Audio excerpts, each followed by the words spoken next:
Seven, 6, 5, 4, 3, 2, 1. You'll never have the sacred stone.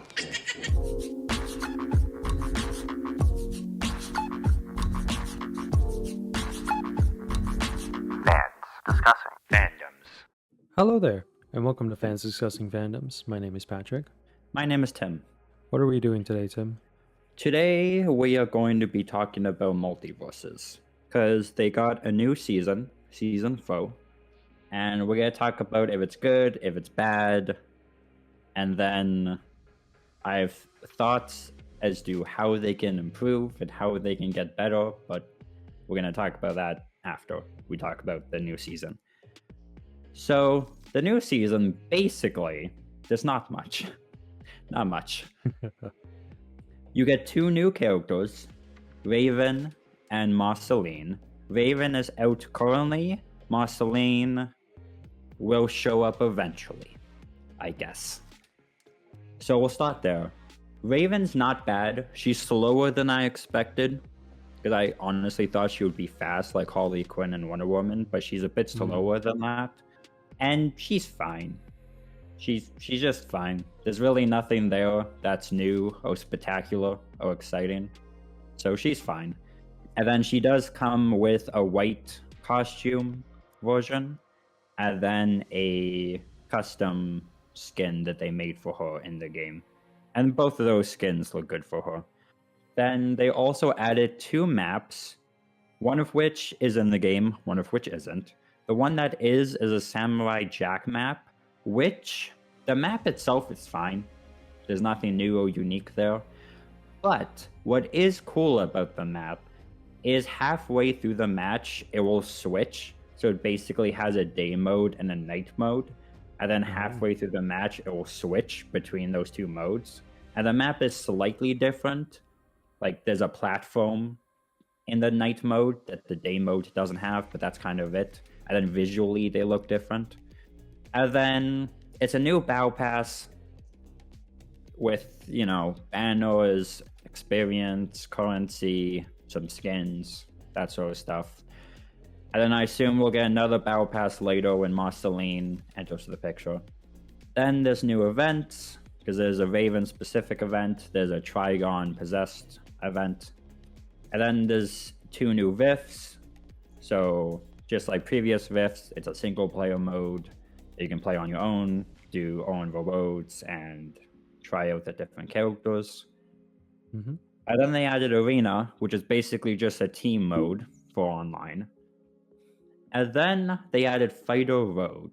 So probably one of the biggest problems I feel this game had at launch was the fact that all the characters were locked behind a paywall.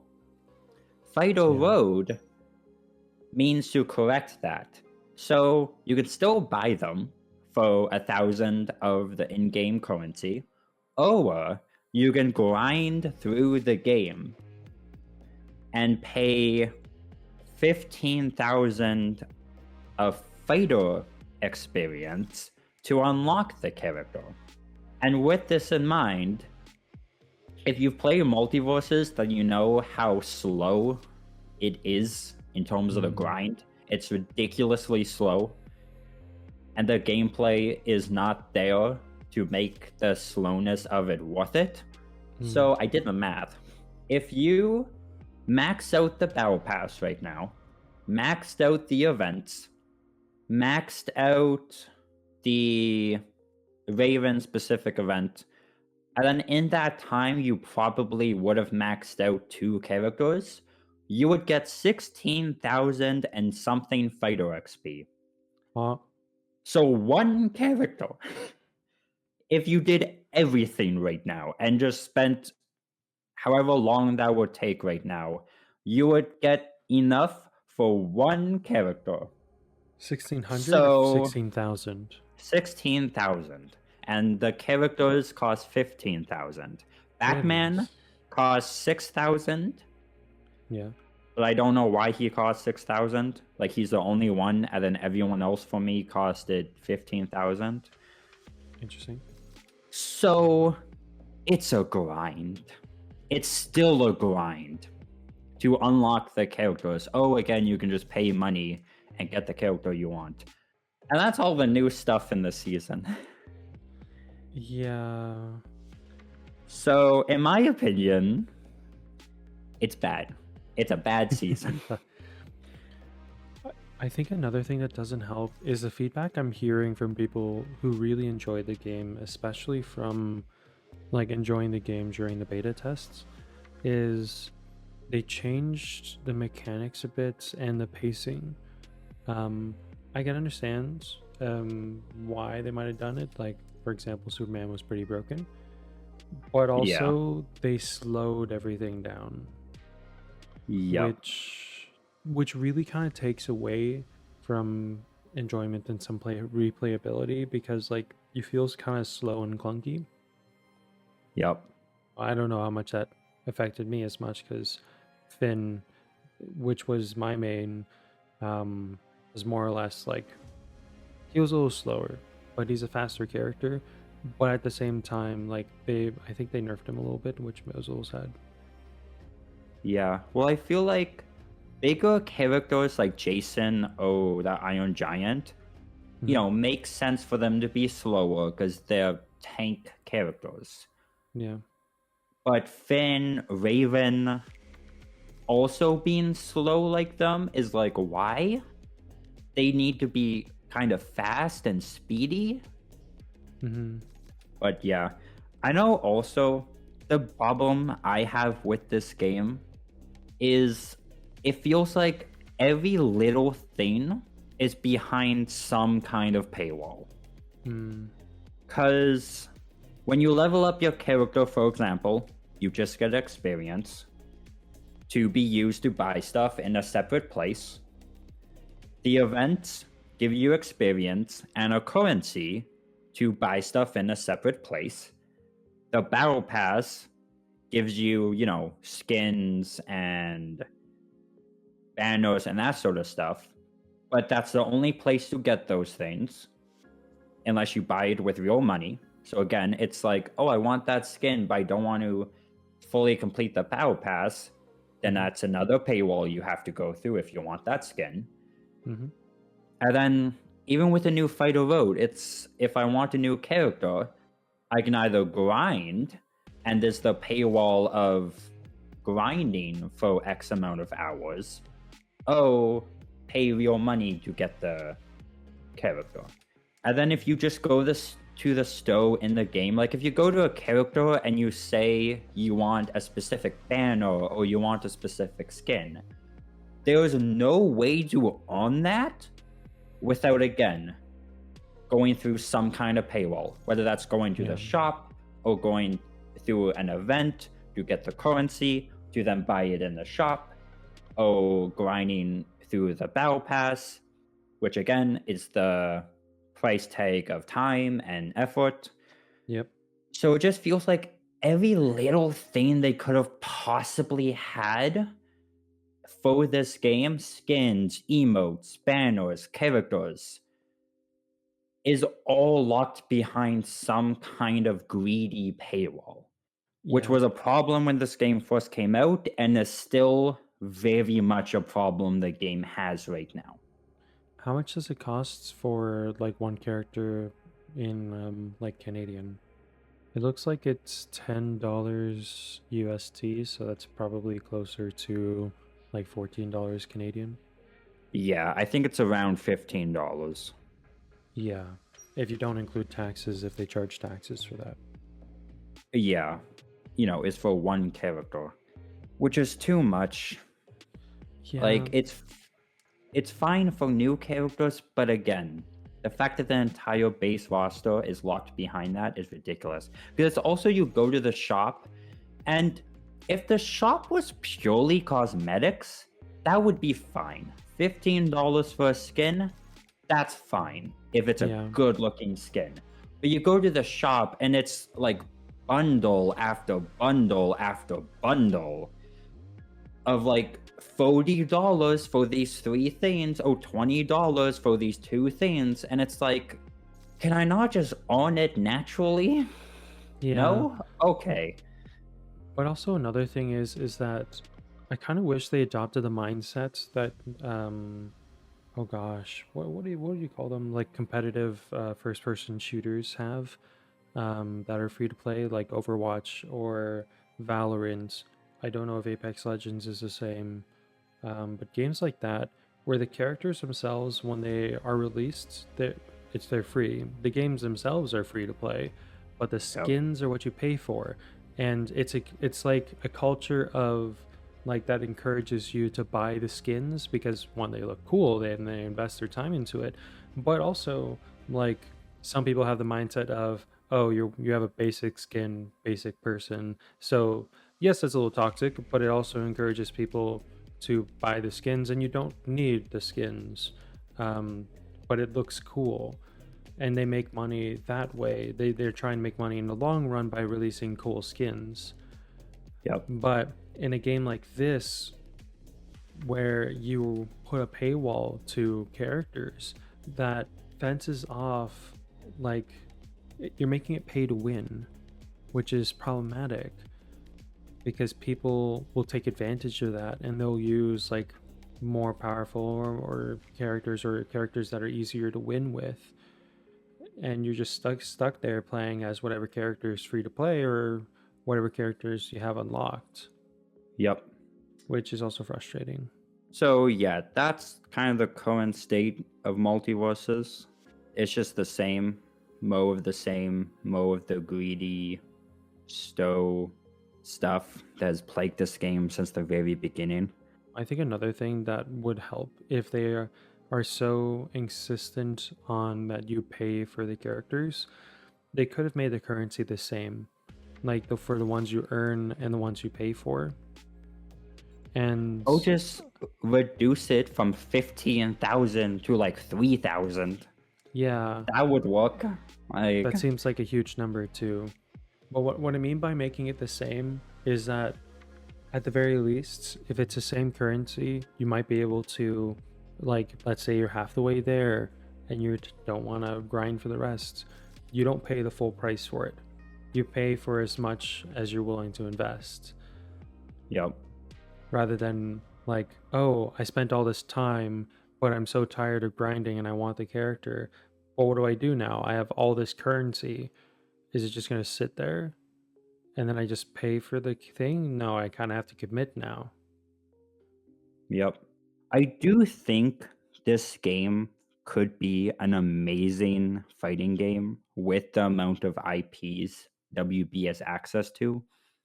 And I do think it could even rival Smash for people who, don't like the roster of Smash, but likes the roster of Multiverses. Hmm. But I think to get there, we need to stop adding new characters. That's step number one. Cut Marceline and stop adding new characters. Well, wait, why? What do you mean cut And- Marceline? Why is Raven get to stay? Because she's already there. Yeah, So well, she can stay. well, but- Marceline's really cool, so maybe stop after Marceline. No, stop with Marceline. No, Marceline's cool. Yes, but if the party is bad, bringing in a new character without anything new or interesting isn't gonna improve the party. It's still gonna be a bad party. Because, for example, if they announce Zatanna and Godzilla Tomorrow to be in the next season, I would be like, no, stop. I don't want those characters. Stop adding new characters. Because again, the party is bad right now. Adding more characters to the party with nothing new or interesting isn't going to improve the base party.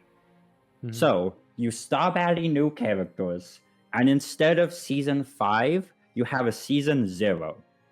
And it's basically a buffer/reset season. You add nothing new in terms of you don't put out a card that says new skins, new characters, new maps, none of that. And you purely focus on A, make every character free. That's step number 1. Every character who is currently in the game make free for the player to play and own. Then, step number 2, we have to gut the stove. Gut it down to its bare bones. You can leave the skins there, but the emotes, the bundles, the voice announcer, the banners, all of that needs to be put somewhere else. Somewhere accessible, somewhere ownable, somewhere where you can see it when you're fighting an AI or another player. And then you can go somewhere, spend a couple hours, and boom, you have that banner, you have that emote. And then you can still have the stow and just leave it purely cosmetics. Then, after that, step number 3, we go to Rifts. I think Rifts right now is fine for a single player mode. I think it's fine, but I still feel like you could do some better stuff there. Either more interesting matches, more interesting modifications to the matches. I don't think it needs much, but if we're revamping everything else, then we might as well revamp that as well. And then step number 4 is quality of life / new stuff. So you focus on quality of life stuff like making the characters faster, making the maps more interesting, other than them just looking visually different, and having them actually be unique from one another. Quality of life things to just improve the base game. And then in terms of new content, interesting things to just make the game more interesting. So that could be super moves, finishers, maybe stage transitions, maybe things in the maps for you to interact with. Mm-hmm. Maybe a prestige system. If you really like one character and you only really play one character, maybe you kind of get some rewards if you only play that character. And for the character level up system that each character has, maybe instead of XP in there, you put specific banners or emotes or skins in that. So instead of playing the character leveling up and being like, oh, okay, I just got some experience that goes towards a separate thing in the game, it's like, oh, I unlocked this banner or I unlocked this skin. Things like that. And that's where you can put banners, emotes, and that sort of thing. And yeah, we just have a season 0 that just focuses on all of that stuff. Improving the game, quality of life, nothing new to the party, because we need to focus on improving the initial party. And that could make this game so good and so much better. And if WB still wants money, you can have skins in the shop for $15 a skin. That's fine. Yeah, I mean, I feel like there are some things, unless you have more to say. No, that's it. Yeah, I feel like there's some things, I agree with you. I think there's some things that you could keep in the shop. Like, I don't think you need to be able to earn in the announcer pack. That's quite the luxury. I think that can go along with skins in the store. But things like small things, like stickers, I feel like should be something you can earn. Honestly, while I'm not a favorite of like some of the models for battle passes that we've seen, I feel like having a battle pass is better than what they currently have. Yeah, wait, sorry, I forgot about a battle pass. Yeah, like while I don't want to encourage more battle passes, what they currently have is not it. Because like even with Fortnite, you can earn what is it, credits over time to buy the battle pass, right? And they could honestly do something like that. It doesn't have to be a copy, but something similar along those lines.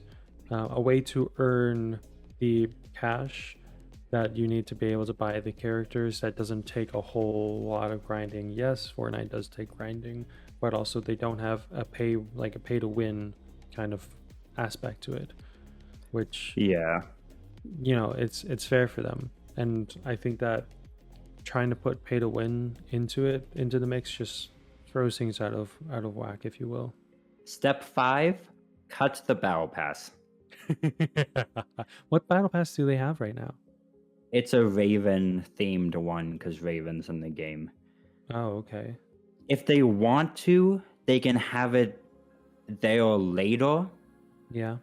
But I think for now, if we're doing all the other things and we're Yeah. trying to improve the game at its core and at its base, cut the battle pass. It doesn't need to be there.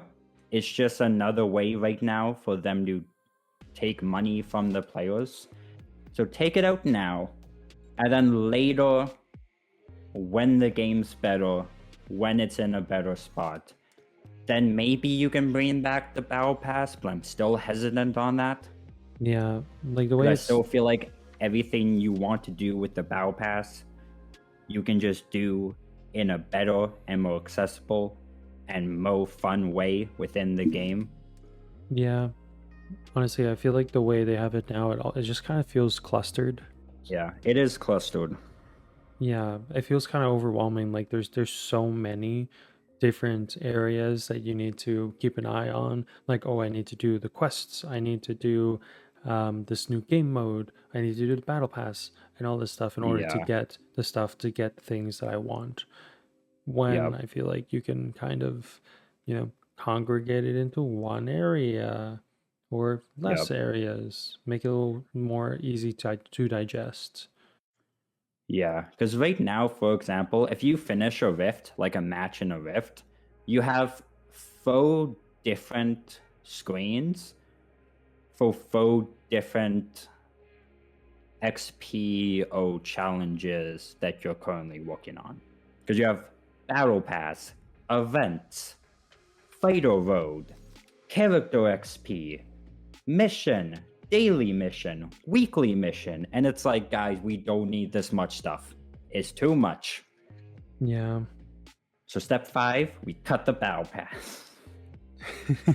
Step 6, Cut out Raven. no, Raven's fine because she's already there. Oh. She's already locked in the party. There's no escaping it. Uh-huh.